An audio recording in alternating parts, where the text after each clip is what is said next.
I understand why it's important for flood insurance rates to reflect the real risks and the costs of flood damage. I get this.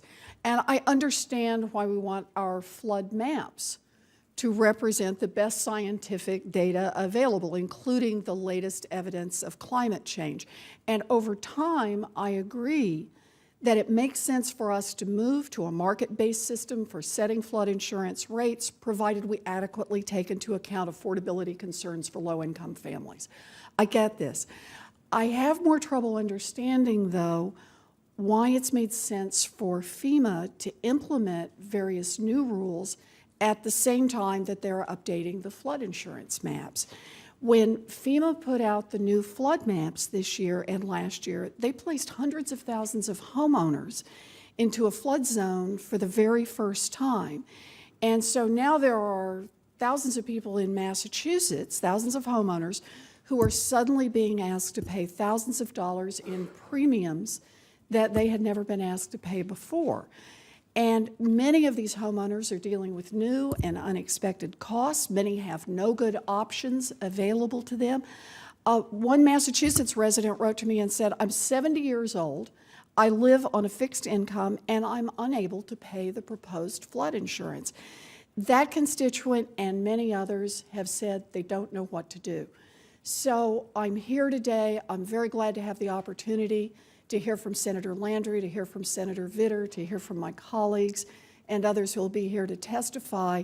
I think we all know where we're trying to get, but I think there's a question about the path getting there. So thank you very much for being here. Thank you, Mr. Chairman. Senator Warren. Thank you, Mr. Chairman. So, Mr. Fugate, I just want to go back and make sure I understand this.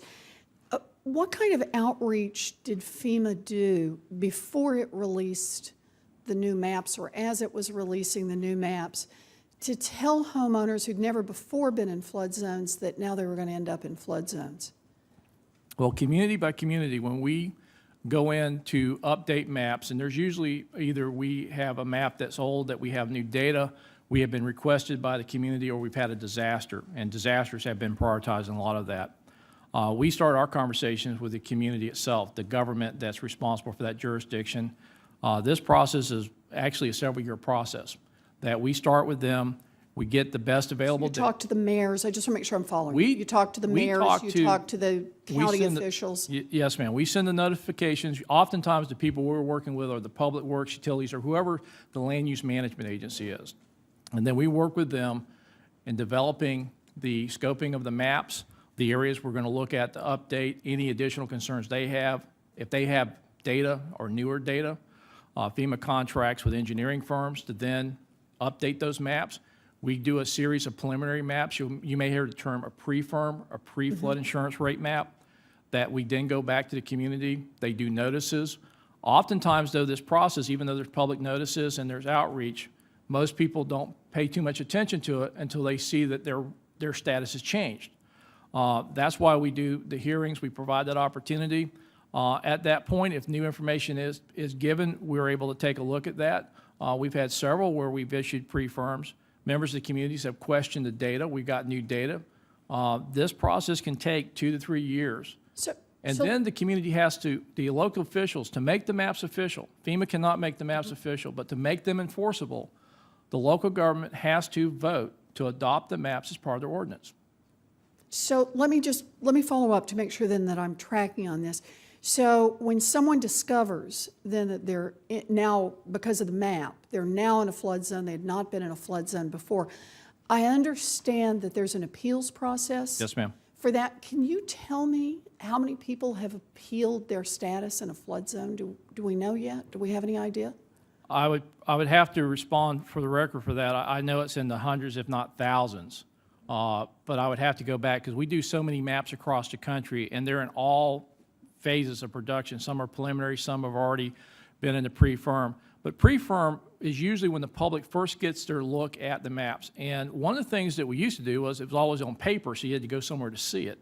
So we've been working to get these out online as digital layers so people can go look up and get information easier to see that information and then make determinations about is there anything that they need to do or want to do about that information. So maybe I should have asked this the other way to get the base rate.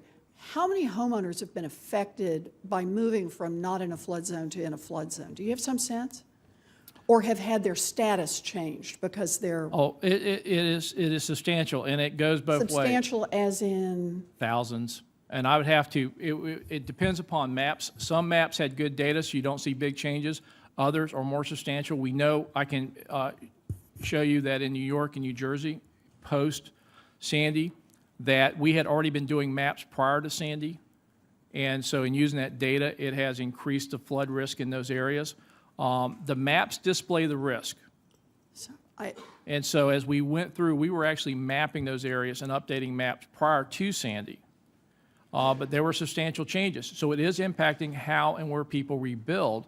It's also affecting decisions local officials are making about where they want to buy out or apply mitigation dollars. That surprises me, though, that you would say it's thousands. I would think it would be far more homeowners than that. But let me ask, in the appeals process, for someone to take an appeal, I had heard from someone in Massachusetts about this, someone in Brockton who was told that if she wanted to take an appeal, the only way she could do it was to pay more than $1,000 to an engineer to come in and do an elevation study of a nearby brook, even though the city of Brockton and the Army Corps of Engineers have no record of the brook ever overflowing at any time in history.